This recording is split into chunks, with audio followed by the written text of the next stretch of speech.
Here we go. So, welcome to the live Saturday night live art shows, and today we're going to be talking about this painting, and it's called, as I said, it's called More Wind. And as I said, it's about this boy who lives in the favelas of Rio, in Brazil, and it's a really meaningful painting for me. This painting triggered me to start a project that lasted for several years.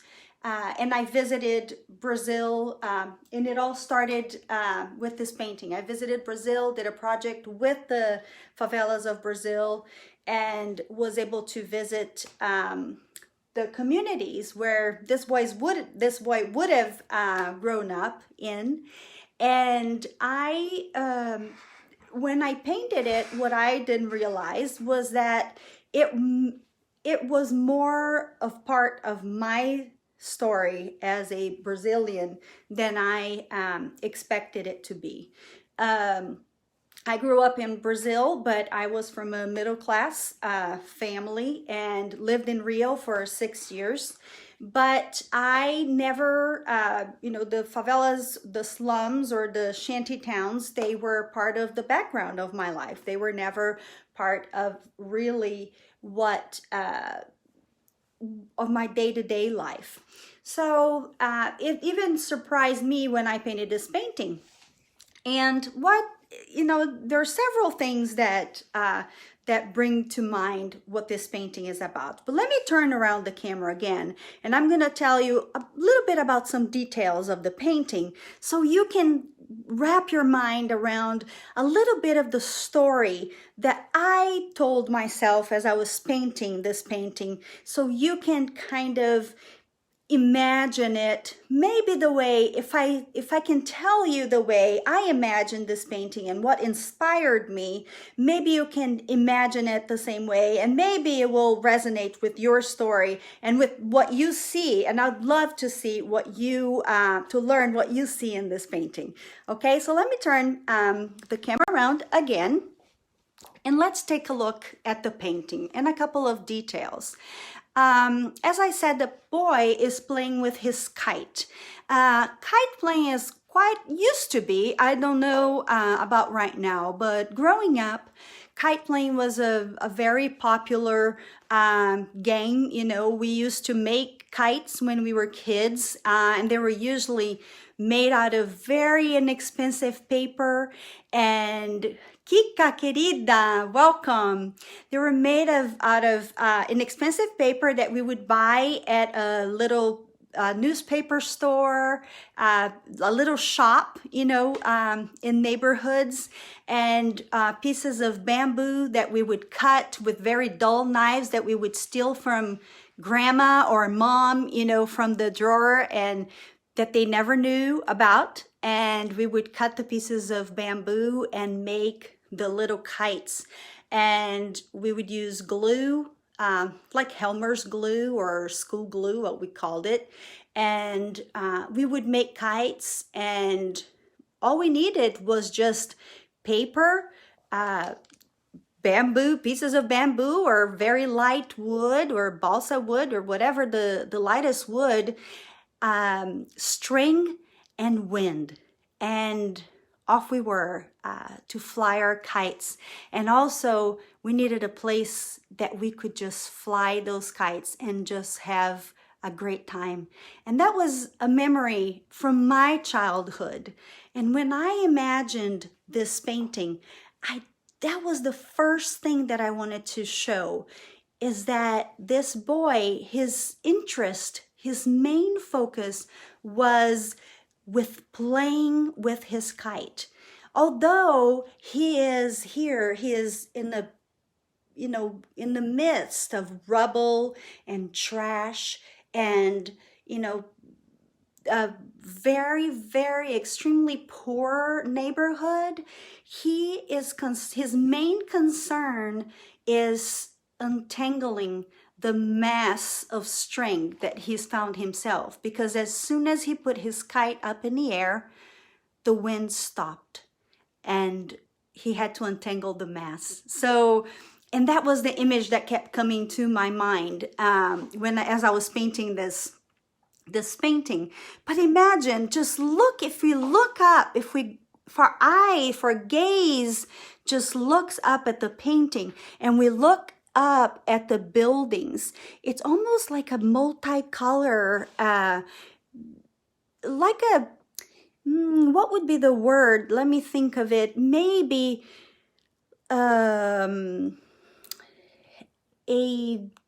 what's that thing that we turn, that we look in the hole, and we have to turn, look at it in the light, and we have to turn it, oh, I can't think of the word right now, but it will come to a kaleidoscope. Exactly, kaleidoscope. So I thought of the possibilities of a kaleidoscope. Yes. And in just the possibilities of a kaleidoscope is also something else from my childhood. And the kaleidoscope, when you turn a kaleidoscope, it never gives you, a true kaleidoscope never gives you the same image again. So also the beauty of the possibilities of the kaleidoscope were represented there. And to see beauty in something that is almost impossible. This was always to me, a difficult subject when I painted the favelas of Brazil, because I always thought, no, how can I portray beauty in something that is so sad? How can I be working with them, with these images, and find beauty in them? How can I express this and in painting? And what I had to come to terms with was that unless I worked with the people, unless I went and I met with them, I would never come to terms with this fact. And that's exactly what I did. I went and I met with them, and I got to meet with the people. But this hadn't happened yet when I painted this painting. So, and it wasn't until a few years ago, and when I painted, I simply thought of these elements. I thought of the boy and his playing. And to me, the other interesting thing was that, you know, his pants are kind of tucked in his little bottom there. And I thought, like, why, you know, that's exactly how I want him to do, because it was almost as if he came and he ran into this edge. You see how there's an edge there to the ground? It was almost as if he ran onto the edge where there's the rubble and there's all of that mess going on. And not because he didn't want to jump, but because if you look, there's nothing bearing him. There are no barriers.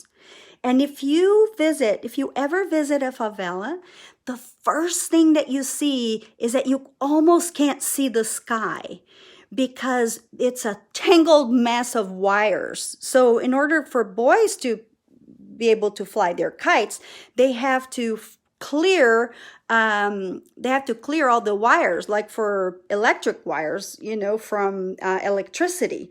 So this was a great way of clearing. So he found the perfect spot to fly his kite, but there was no wind.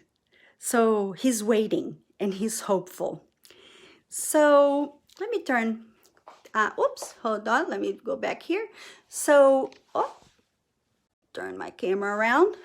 Okay, so when I thought of all of this, it wasn't until a few years ago that I looked at this painting, and I was actually sitting on my, the painting had gone to a couple of exhibitions, and it won an award, and I was very excited about the award. And I love the painting, but there was something about it that kind of gave me an interesting feeling. I wasn't sure what it was. I identified with the painting, but I wasn't sure why I identified with the painting. And it wasn't until a few years ago that I looked at the painting and I said, I think I get it. And it had actually a couple of meanings to me already. The first meaning was that at first I saw myself as the person. I was the boy, and that was why I had to paint the painting. I was the boy that was so worried about untangling my own mess, about untangling the mess that I had in my hands and missing out on the beauty on the outside. And so I was just so focused on my own problems and on my own issues that I just could not look out, or that I could not see the bigger picture or the bigger issues in the world. And it wasn't until I saw and I painted this painting that I was able to take a step forward and actually go and take action and actually revisit my own culture and my own connection with my culture, which I hadn't done in many, many years. But then the pandemic happened, and I started thinking again of this painting. And this week I was thinking, which painting am I going to talk about on Saturday? Because I have Saturday Night Live art show, so I need to talk with people about a painting. And I looked at this painting, and I was actually going to talk about another painting today. And when I looked at this painting, I looked at it from a completely different perspective. And here's what I thought. Let me turn around the camera again. So here's what I thought. What if we were all the boy? What if we were all looking? What if we were all here, right at the edge, and we were all in a big tangled mess with our kite in our hands, and we were just so ready. We were there, we were ready, we had our kites in our hands, we had everything ready, and we were so ready for everything. And then this big mess happened, and we just didn't know what to do with it. And we were just thinking, what do I do with all this mess? Let me just look at this big mess, and how do I get out of this? How do I get out of this? There's no wind. I can't fly my very own kite. I cannot take flight. I cannot do whatever I am meant to do. But then I realized that there was a possibility, and that the possibility was out there, and that whenever it comes, that I am going to be ready, and that we are going to be ready, that all we're doing is untangling the mess right now. We're just ready. We're getting ready for it, and it's okay, because when the wind comes, look at that. The sky is open, and it's the limit, and the kite will be able to fly as far as our string will let it. Yes. Hello, Nikki. So that was the image that came to me. That was the image that came to me when I thought of this painting. And this metaphor was so important. It was just so incredible for me to see, because that's exactly how I feel right now. That's exactly how I feel about everything that we're going through. It is a possibility. The possibility, and the fact that we are all getting ready and we're preparing and we're nurturing our souls and we're nurturing our bodies and we are preparing ourselves for better things and for wonderful things. And when we are ready, we're going to take flight and we're going to do wonderful things. Before I close, I wanted to tell you that I will be placing a couple of links on my page, Daniela Matchael Art on Facebook. And these links are for you if you're interested in learning about the situation in Brazil, in the favelas of Brazil, that you'll be able to learn. One is Rio on Watch. It is a reporter run and it is a community run nonprofit organization from Brazil. It's written in English and in Portuguese. So if you would like to look at it and learn from the perspective of residents of the favelas, what is going on with COVID in Brazil, I will have a link. I'll also have a link of a dear friend's organization in Brazil, and it is Instituto Eclos in Rio. And they have been doing an incredible job working with impoverished communities and organizing the people who live in these communities to help themselves. So I'll be posting those as soon as we close here. But and I also want to thank Saturday Night Live art shows for just reminding artists that they have the potential, they can show their art, and this is time for us to be together and to share and to just do beautiful things together. Thank you so much for being here with me. You guys are incredible. Thank you for sharing your love and your eyes and your little hearts here on the video. Share this video with people if you enjoyed it. Go to my website, it's DanielaMatchael.com. Go to my page, like the other videos. I've been doing all kinds of crazy videos. I've never done live videos before, so I'm doing all kinds of crazy stuff, and I mean, being goofy, you know, in front of my phone, getting dressed up, which I love getting dressed up, so I don't mind that at all. But, you know, sharing art and sharing love with all of you, which is awesome, which I just adore. That is the best part. I love doing this stuff.